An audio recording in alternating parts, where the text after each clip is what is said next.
Hey everyone, I just wanted to come to you today and share my responses from the sermon this past Sunday. Pastor Mitch was preaching as part of our What If series, What If God Allows Bad Things? And I just found some parts of the service that I really connected with and really stood out to me. One of the points that Mitch made for the why is that so we can trust more in God. And another story from the Bible that came to mind with this is in John 11 when Lazarus passes away. And then God or Jesus comes and raises him again from the dead. That was such a sad situation when he first passed away. Jesus was sad. It was such a sad, bad thing to have happened. Death is a terrible thing. And then Jesus was able to raise him from the dead. And we'll never know how many people came to trust and believe in God that day because of that bad situation that happened first.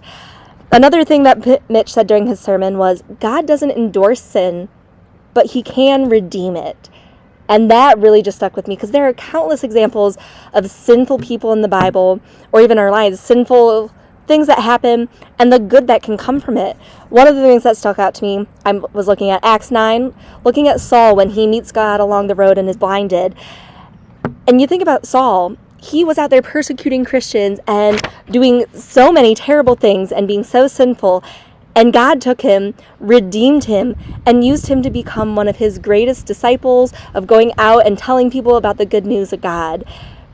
How amazing is it that our God can take these seemingly awful situations? I'm sure all the Christians being persecuted were like, oh my gosh, this is awful. Paul is the worst, or Saul is the worst.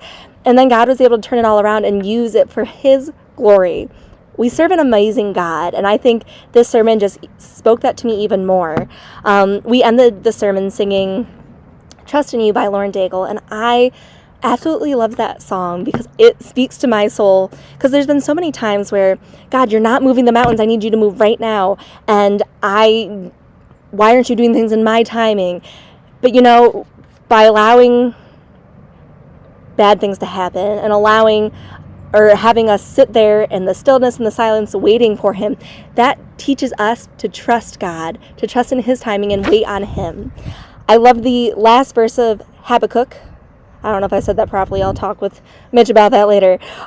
Chapter 3, verse 18, it says, Yet I will rejoice in the Lord. I will take my joy in the God of my salvation. And that is just what I want to remind you all of today.